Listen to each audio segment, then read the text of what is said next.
தலைமை தாங்கிய சகோதரர் பேசும்போது குறிப்பிட்டார்.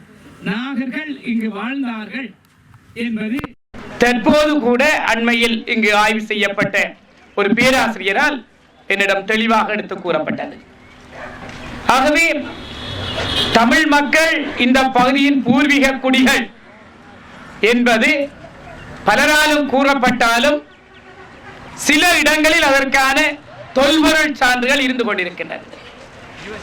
இன்று கடந்த காலங்களிலே வடக்கு கிழக்கு தமிழ் மக்களின் பூர்வீக நிலம் என்பதை மறைப்பதற்காக பல தொல்பொருள்கள் திட்டமிட்ட வகையிலே ஒழிக்கப்பட்டது. தொல்பொருள் திணைக்களத்திற்கு கூட கொண்டு செல்லப்பட்ட தமிழ் பிராமி எழுத்துக்கள் இன்று வரை மறைக்கப்பட்டிருக்கிறது. 150க்கு மேல் தொல்பொருள் தமிழ் பிராமி எழுத்துக்கள் வாசிக்கப்படாமல் வைக்கப்பட்டிருக்கிறது. ஏனென்றால் இவை எல்லாம் தமிழர்கள் இந்த நாட்டின் பூர்வீக கொடிகள், இலங்கை நாட்டின் பூர்வீக கொடிகள் என்பதை நிரூபித்துவிடும் என்பதை காட்டுகிறது. இந்த நாகர் குலத்திற்கு ஒரு தனிச்சிறப்பு இருந்தது.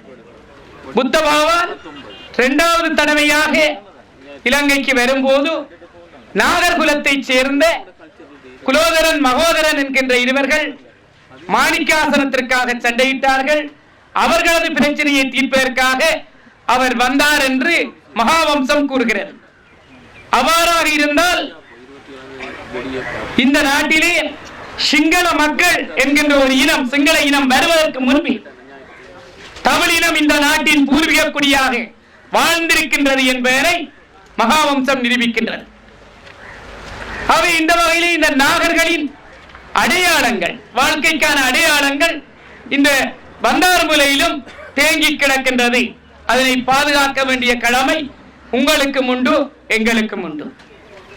பந்தார்முலையை பொறுத்தவரையிலே நீங்கள் இன்று சிலை எடுத்திருக்கின்றதற்கு அண்மையிலே நீங்கள் ஒரு காலத்தில் ஏற்படுத்திய அம்பலம் நீண்ட கால வரலாற்றை கொண்டிருக்கிறது.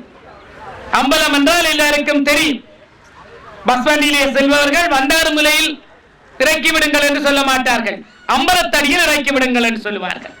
அந்த சிறப்போடு இருந்தது இந்த கிராமம்.